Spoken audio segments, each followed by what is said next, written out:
In the blue hour before sunrise, a village in western Sudan woke to the buzz of a single engine. People looked up from cook fires and saw a silver body turning slow circles. A moment later, small objects tumbled from its belly and the ground thumped like an open hand. Roofs jumped, chickens exploded into feathers, the plane drifted east, but the sound stayed in the chest. Men ran for the wadi with rifles that had never matched a sky. Someone spoke a militia name, someone else said run. That spring, the war arrived like a schedule. Columns rode in before noon, pickups in dust, horses, camels, a few uniforms, many scarves pulled high. They fired ahead to make people move. Houses of mud and straw burned the way dry grass burns, fast, bright, final. Granaries fell in on themselves. Through the smoke, a line formed. Women with children, old men with sticks, the young who could still run, everyone pointing toward the only road that did not glow. This was Darfur in the early 2000s, an outer region arguing with the center about roads, wells, and the right to be heard. Drought ground at patience. Pastoral routes shifted. Farms crept into old corridors.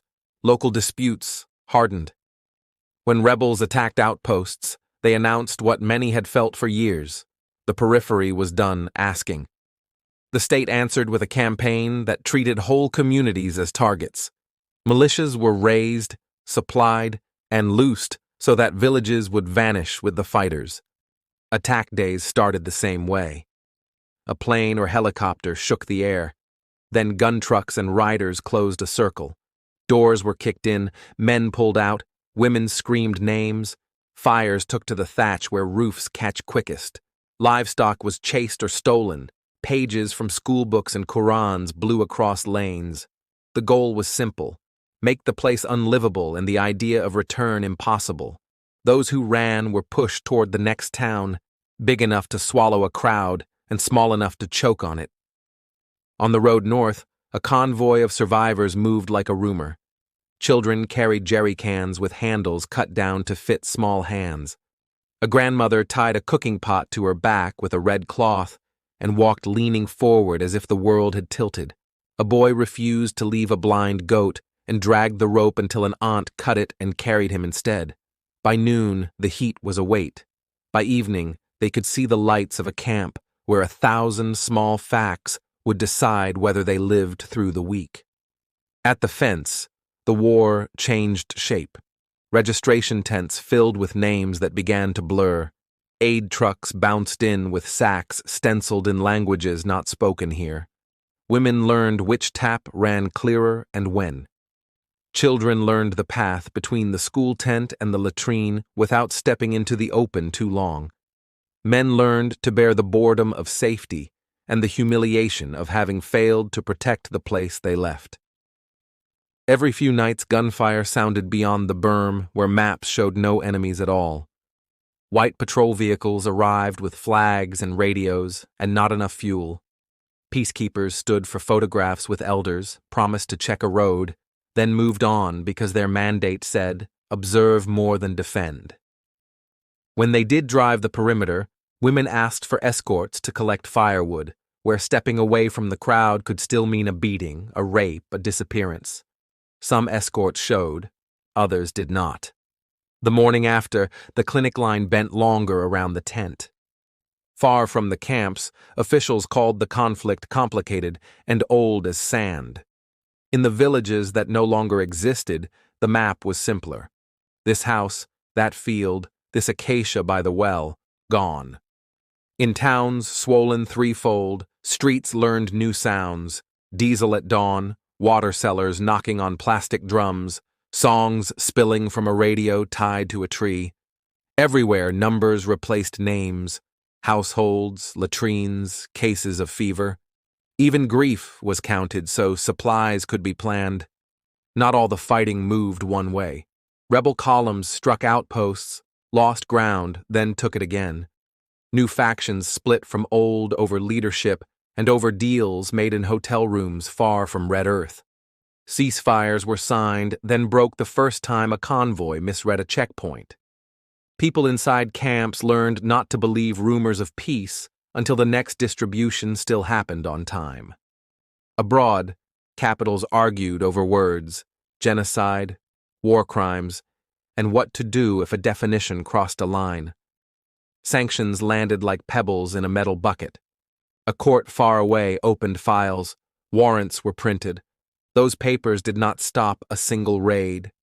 People in the camps heard about them the way they heard about rain in distant hills, news that mattered and did not change breakfast. Years taught new habits. Girls checked the horizon before class. Boys learned how strong a sandbag wall is against a stray round. Mothers traded recipes to stretch rations.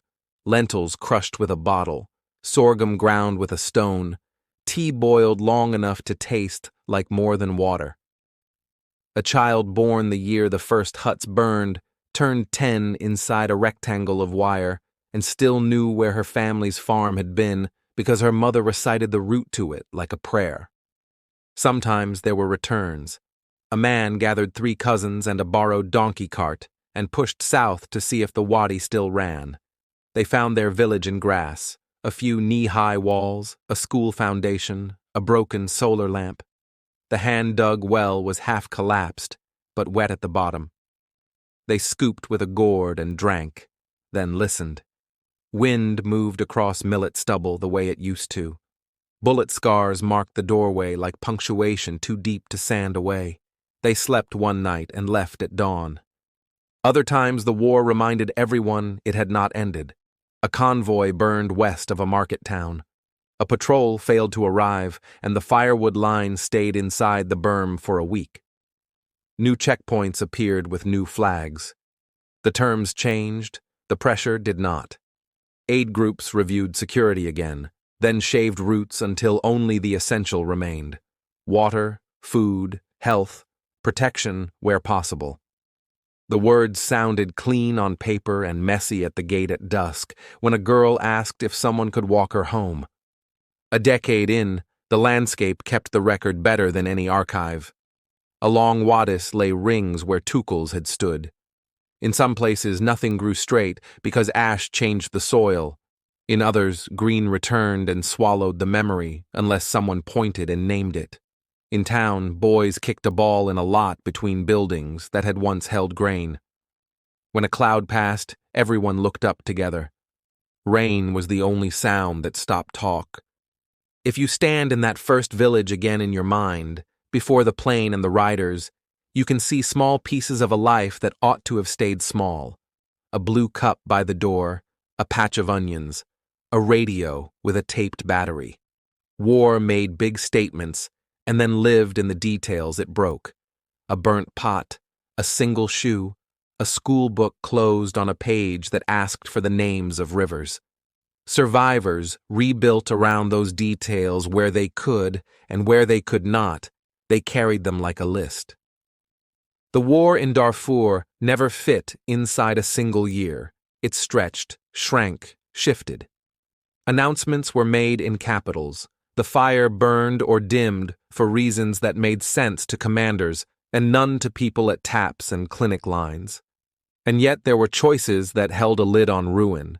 A villager hiding a family in a well until the riders passed, a truck driver throwing a tarp over 2 boys and calling them grain, a nurse standing at a gate with her badge held high and saying, "This clinic is not negotiable." History will file it under big headings, but those who lived it will remember how the ground sounded the minute before hooves, how smoke tastes and never leaves the tongue, how a ration card can quiet a house for one more night.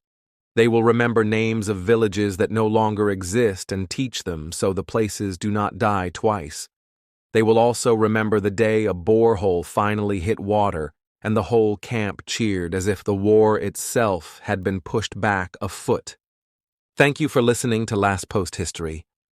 Subscribe for more true stories from the world at war.